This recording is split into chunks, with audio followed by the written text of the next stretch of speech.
Anong sabi ni Mark Twain? Ang sabi niya, I will take heaven for the climate and hell for society. Now, hindi ko alam kung anong klima ang tinutukoy niya.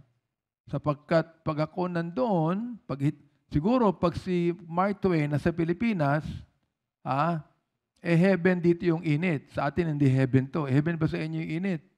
Hindi ho.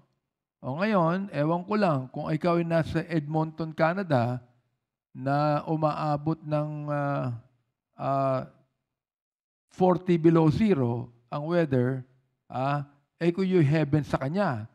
Sa akin po, hindi heaven yun, impyerno yun. Alright? So ito ang sabi ni Mark Twain. Oo. Medyo tama siya pag sinasabi niyang hell for society sapagkat walang kwenta ng ating lipunan ngayon. Marami ng violence, marami ng mga bagay-bagay na ayaw natin, kaya sinasabi nilang impyerno ito. Pero yung bang impyerno? Anong sabi ni Charles Taze Russell?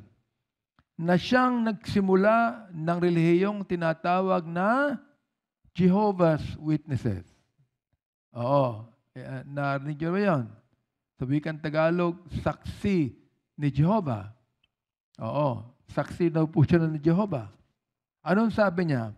Hell, he declared that hell to be a God-dishonoring doctrine, the promulgator of which is Satan, unscriptural, and its only purpose is to what? Frighten people. Kaya nakikita nyo, itong si Charles Taze Russell, nagbabasa ng Biblia ito.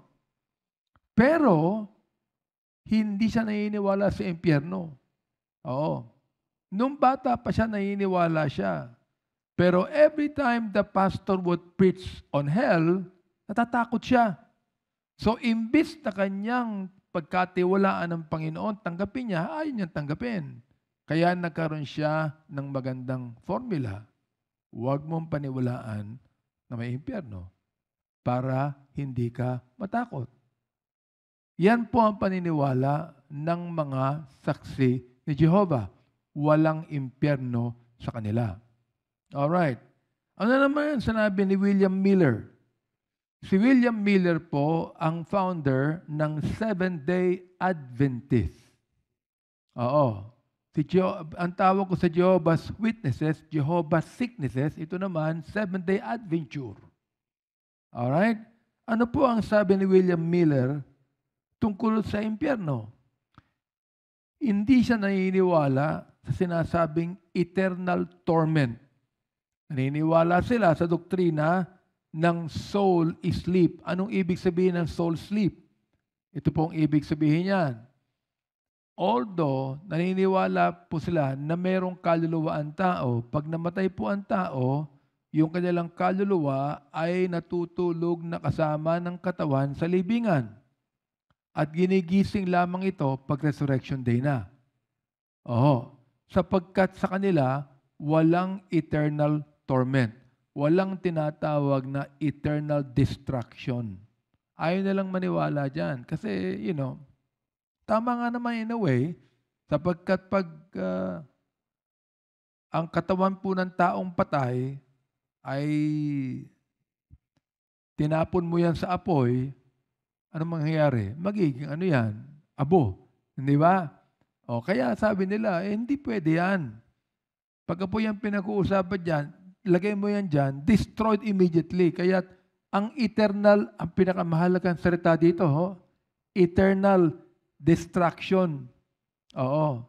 Sapagkat the word destruction comes with it, na hindi ito eternal. Pero ang sabi ng Biblia, ang destruction ng kaluluwa ng tao sa impyerno ay eternal. Eternal. I hope you understand that. Yan ang paniwala ni William Miller. Ano naman ang paniwala ni Mary Eddy Patterson Baker? Mary Eddy Patterson Baker. Siya po ay maraming apelyido sapagkat siya po ay kasal sa ilang mga lalaki. Alright. Siya po ang founder ng Christian Science. Christian Science. Oo. Sino ang artistang pinaka-popular na member ng Christian Science? Sino po? Pinapanood nyo ito eh. Mission Impossible. Tom Cruise. Oo. Member po yan ng Christian Science. Si Tom, sabi nga ng Pilipino, si Tom Cruise. Alright? So anong sabi ni Mary Eddy Patterson Baker? Ang sabi niya, the olden opinion that hell is fire and brimstone has yielded somewhat to the metaphysical fact that suffering is a thing of mortal mind instead of body. So in place of material flames and odor, mental anguish is generally accepted as the penalty of sin. Bakit ginagamit yung metaphysical at yung mental? Sapagkat ang Christian Science po ay hindi naniniwala to any physical suffering or physical sickness. Alam niyo ba yan? Hindi sila naniniwala doon eh.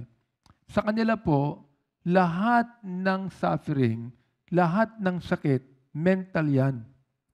Oo, iniisip mo lang yan. Pero talagang wala kang sakit. Alright? Sinabi ko na sa inyo nung araw to, na merong isang teacher sa Amerika na member ng Christian Science. At meron siyang isang estudyante sa high school na nag-absent ng isang linggo. After that, pumasok siya at tinanong siya ng teacher na member ng Christian Science, bakit ka hindi pumasok ng isang linggo? Sabi niya, ma'am, kasi po yung nanay ko may sakit. Walang sakit ng nanay mo. Iniisip niya lang yan.